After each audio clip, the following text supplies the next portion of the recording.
सोमनाथ सूर्यवंशी यांच्या संदर्भातला जो विषय या ठिकाणी आला, आता याच्यामध्ये पोस्टमार्टम रिपोर्ट हा वेगळा आहे. पोस्टमार्टम ज्यावेळेस आपण करतो त्यावेळी आवारसाहेब विसेरा हा प्रिझर्व करतो.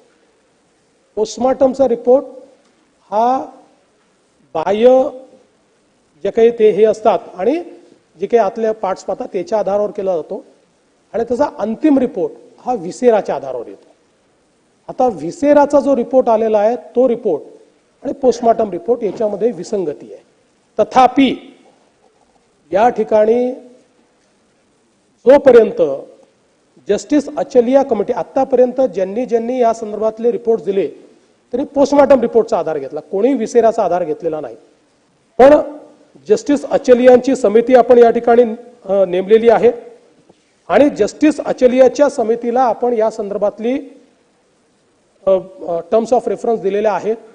मी आपल्याला सांगतो, निश्चितपणे जर याच्यामध्ये सोमनाथ सूर्यवंशी यांच्या मृत्यूच्या संदर्भात पोलिसांच्या मारहाणीत तो मृत्यू झाला किंवा त्याच्यामुळे तो मृत्यू झाला असं अचलिया कमिटीच्या रिपोर्टमध्ये आलं तर विसेरात काय आहे हेही बाजूला ठेव आणि त्या पोलिसांवर कारवाई केली जाईल. आता आपण तुम्हाला माहिती आहे यामध्ये पोलीस निरीक्षक आणि 4 लोकांना ऑलरेडी सस्पेंड केलेलं आहे.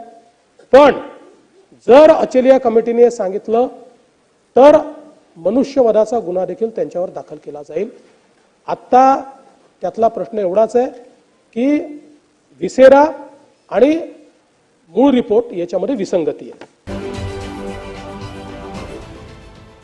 देश विदेशातील प्रत्येक घडामोडींचे लाईव्ह अपडेट मिळवण्यासाठी आता साम टीव्हीच्या सर्व सोशल मीडिया प्लॅटफॉर्मला लाईक, फॉलो आणि सबस्क्राईब करा.